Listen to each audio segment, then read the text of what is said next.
नमस्कार साथियों, परिहार क्लासेस में आपका स्वागत है। हम पिछली वीडियो में राज्यपाल से संबंधित जो उनकी नियुक्ति और जो उनकी फाइनेंशियल कंडीशंस थी उनके बारे में समझ चुके हैं। आज हम राज्यपाल की शक्तियों के बारे में पढ़ेंगे। तो चलिए शुरू करते हैं। हेडिंग है हमारी राज्यपाल की शक्तियाँ। ठीक है,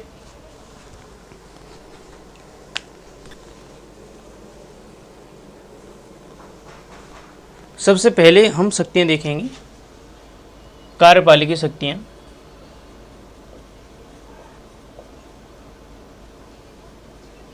यानी कि कार्यपालिका के संबंध में राज्यपाल की क्या शक्तियाँ होती हैं। पहला तो ये होता है वे कार्यपालिका के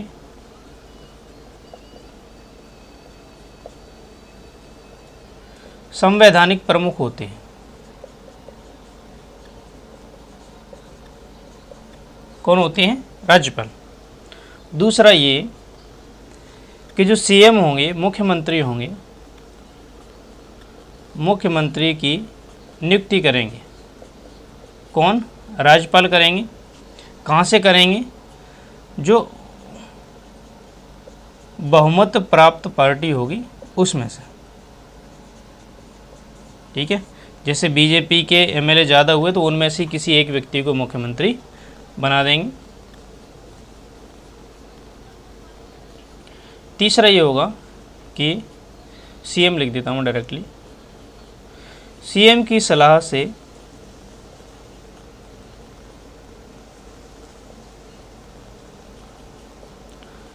अन्य मंत्रियों की नियुक्ति करेंगे।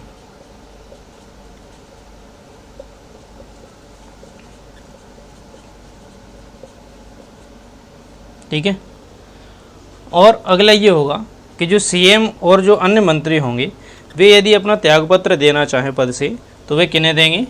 राज्यपाल को ही देंगे। तो सीएम तथा अन्य मंत्री का त्यागपत्र स्वीकार करेंगे। कौन करेंगे? राज्यपाल ही करेंगे। ठीक है, अगला है उनको जो राज्य सूची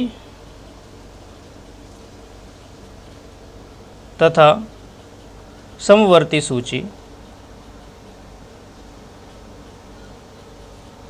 पर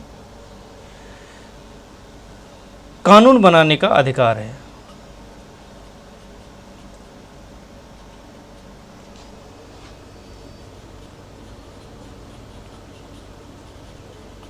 ये इतने हैं जो कार्यपालिका में वे काम करेंगे। राज्यपाल की जिम्मेदारियां होंगी या उनकी पावर्स होंगी। ठीक है, आप इन्हें नोट डाउन कीजिए। अगली स्लाइड पर चलते हैं हम।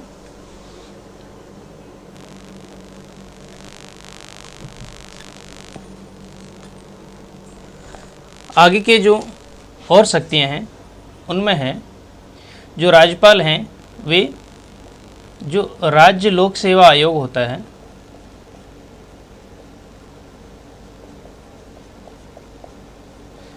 उनके अध्यक्ष की नियुक्ति करेंगे। ठीक है, और जो राज्य के महाधिवक्ता होते हैं, सिंपली कह सकते हो आप गवर्नमेंट के वकील। ठीक है, समझने के लिए कह रहे हैं। महाधिवक्ता होते हैं वे राज्यपाल के प्रसाद पर्यंत कार्य करते हैं।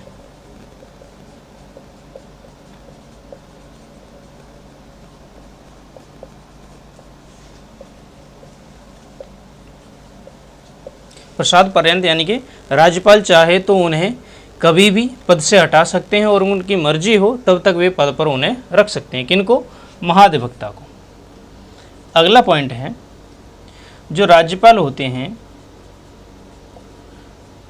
वे राज्यपाल जितने भी विश्वविद्यालय हैं, यूनिवर्सिटीज़ हैं, विश्वविद्यालयों के कुलाधिपति होते हैं। ठीक है, कुलाधिपति होते हैं। और इसी का अगला पॉइंट हो जाएगा, वे विश्वविद्यालय के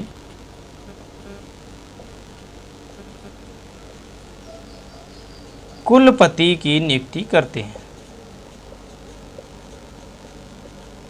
ठीक है, ध्यान रखना, वे स्वयं तो कौन होते हैं, कुलाधिपति होते हैं, लेकिन नियुक्ति किसकी करते हैं, कुलपति की नियुक्ति वे करते हैं। ये राज्यपाल के कार्य होते हैं। कौन सा, एक तो जो स्टेट पीसीएस होगा उसके जो मेन अध्यक्ष होंगे उनकी नियुक्ति करेंगे। दूसरा, जो महाधिवक्ता होते हैं यानी कि सरकार के वकील, उनकी नियुक्ति करेंगे। तीसरा, वे स्वयं कुलाधिपति होते हैं और कुलपति की नियुक्ति करते हैं। सभी सदस्यों को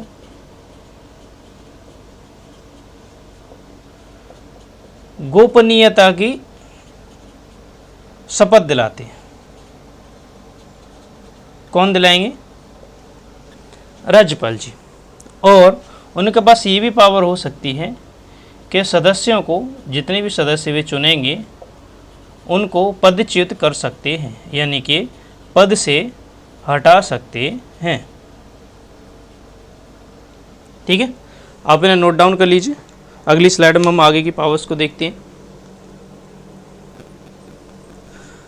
आगे की पावर्स हैं, अगली पावर ये है कि जो लोकायुक्त होंगे, ठीक है, दूसरे राज्य चुनाव आयुक्त,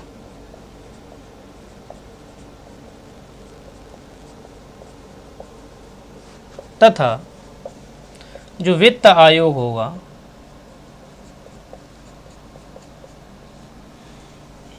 इनके अध्यक्षों की नियुक्ति करते हैं।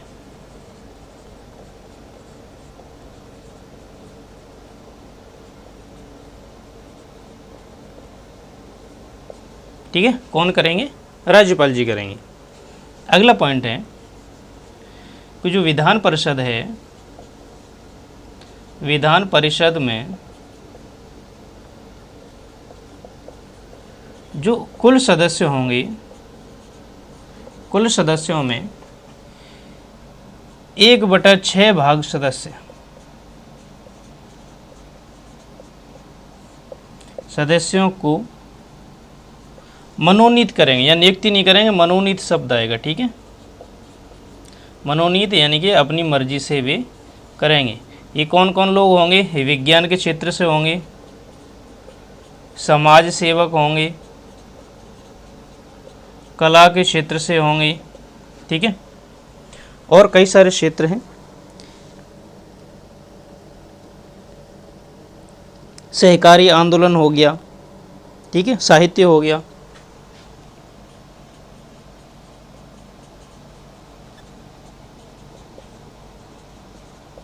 और साहित्य, इन क्षेत्रों से वे 1/6 सदस्यों के, कितने में से, जो भी विधान परिषद में कुल सदस्य हैं उनका 1/6 भाग वे सदस्यों को मनोनीत करेंगे। कौन, राज्यपाल करेंगे। ठीक है, इसी में अगला पॉइंट है, यदि राज्यपाल को यह महसूस होता है कि राज्य में जो संवैधानिक तंत्र है असफल हो रहा है या विफल हो गया है, दोनों बात एक ही है। ठीक है, फेल हो गया है, तो क्या करेंगे, तो राज्यपाल राष्ट्रपति को एक प्रतिवेदन देंगे या एप्लीकेशन देंगे। ठीक है, और राष्ट्रपति उसी प्रतिवेदन के बेस पर अनुच्छेद आर्टिकल 356 के तहत आपातकाल की घोषणा कर देंगे।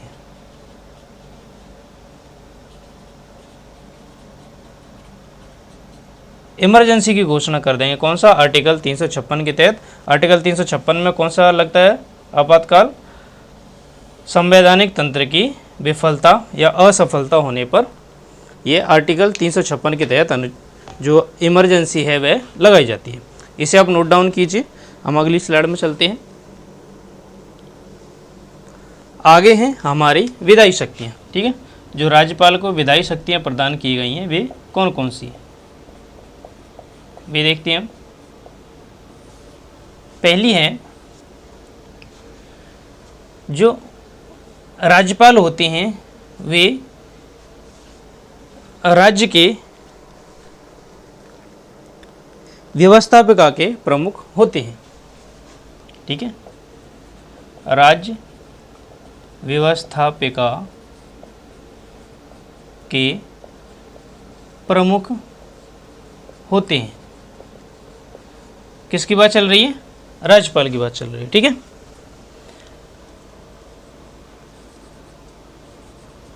दूसरा पॉइंट हो जाएगा कि राज्यपाल जो हैं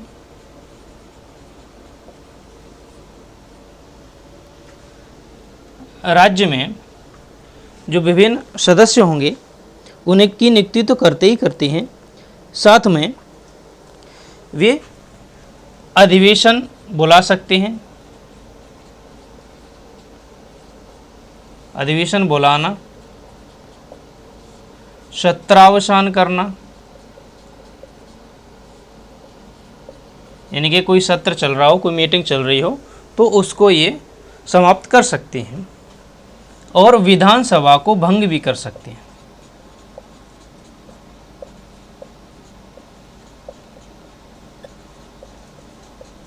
ये सारे विधायी कार्य कौन करेंगे? राज्यपाल जी करेंगे।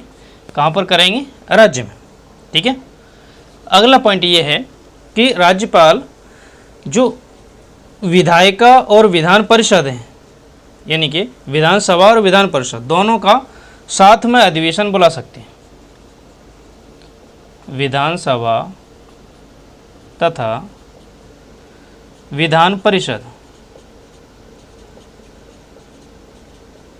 दोनों का साथ भी एक साथ अधिवेशन बुला सकते हैं, साथ अधिवेशन बुला सकते हैं, और अलग अलग भी बुला सकते हैं। पृथक पृथक अधिवेशन भी बुला सकते हैं। ठीक है, ये राज्यपाल जी के कार्य होंगे अधिवेशनों के बारे में। सॉरी, कोई भी विधेयक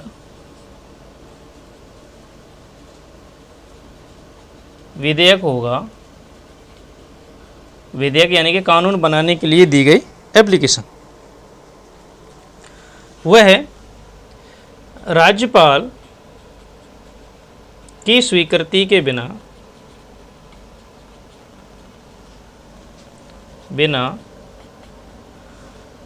कानून नहीं बनेगा।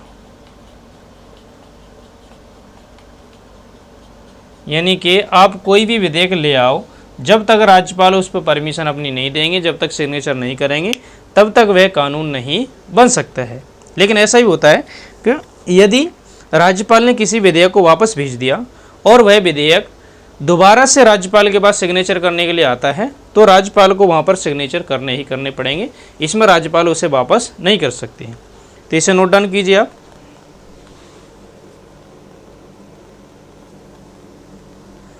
अगली इसी में पावर है कि जो राज्यपाल होंगे वे अध्यादेश जारी कर सकते हैं। ठीक है, अध्यादेश का मतलब ये होता है कि अगर आपके यहाँ पे इमरजेंसी लगी है या कोई कानून लगा हुआ है और कोई नियम बनाना अति आवश्यक है और कोई भी सदन है वह सत्र में नहीं है, यानी कि ना तो विधानसभा है ना विधान परिषद है, वह कार्यरत नहीं है, और लेकिन कानून बनाना बहुत ही इम्पोर्टेंट है, तो राज्यपाल अध्यादेश जारी कर सकती हैं। ये कब तक अलाउ रहेगा? 6 वीक तक। 6 वीक तक अलाउ रहेगा, और 6 वीक तक उन्हें यानी कि राज्यपाल जी को ये सदन में पास करवाना पड़ेगा।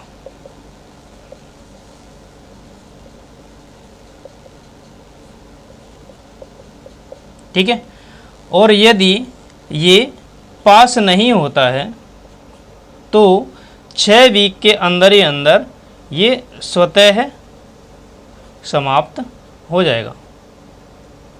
ठीक है, कौन? ये जो अध्यादेश जारी किया गया था वह। ठीक है, आगे हमारी वित्तीय शक्तियाँ। वित्तीय शक्तियों को मैं यहीं पे लिख देता हूँ इरेज करके।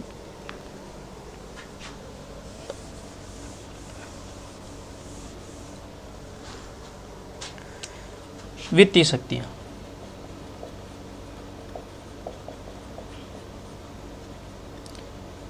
पहली है कि जो राज्यपाल होंगे वे प्रत्येक वर्ष वार्षिक वित्तीय विवरण, एक तो वार्षिक वित्तीय विवरण और बजट कहाँ पर? सदन में पेश करेंगे, सदन में प्रस्तुत करेंगे। पहला तो ये। दूसरा काम ये हो जाएगा कि जो वित्त विधेयक होता है, पैसे से संबंधित कानून बनाने होते हैं, तो वित्त विधेयक लाने से पूर्व राज्यपाल की पूर्वानुमति लेनी पड़ेगी। पूर्वानुमति आवश्यक है। ये ध्यान रखना होगा कि यदि कोई सदन वित्त विधेयक लाना चाहता है तो उस वित्त विधेयक को सदन में लाने से पहले आपको राज्यपाल को उसकी सूचना देनी होगी और उनसे परमिशन इसकी मांगनी पड़ेगी। इन्हें नोट डाउन कीजिए। हम अगले नियम को देखते हैं, जो शक्तियाँ हैं उन्हें। अगली शक्तियाँ हैं न्यायिक शक्तियाँ।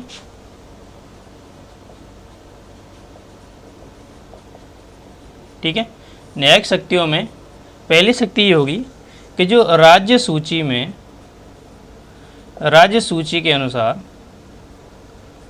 हाई कोर्ट के द्वारा किसी को सजा दी गई है। ठीक है, अब उस सजा में जो दोषी होगा, दोषी की सजा को कम कर सकते हैं। ठीक है, कौन? राज्यपाल। कम कर सकते हैं, उसे स्थगित भी कर सकते हैं और उसे क्षमा भी कर सकते हैं। किसको? जो दोषी होगा उसे। लेकिन नोट डाल करके यहाँ पर लिखना है, यदि किसी को मृत्यु दंड दिया हो, मृत्यु दंड की स्थिति में कोई शक्ति नहीं होती है। यानी कि यदि किसी को मृत्युदंड दिया गया, फांसी की सज़ा दी गई है, तो राज्यपाल उसके बारे में कुछ नहीं कर सकती है। अगला पॉइंट ये है कि जो राष्ट्रपति हैं, हाई कोर्ट के जो जज होंगे, जज की नियुक्ति के समय राज्यपाल से सलाह लेंगे। ठीक है, तो राज्यपाल सलाह देंगे कि उस हाई कोर्ट में किसको जज बनाया जाए और किसको नहीं बनाया जाए। ठीक है, तो ये थी हमारी राज्यपाल की सभी शक्तियाँ। कुछ एक दो शक्तियाँ रह गई, उन्हें हम अगली क्लास में डिस्कस करेंगे। तो वीडियो को अंत तक देखने के लिए धन्यवाद। Thank you. आप इसे नोट डाउन कर लीजिए।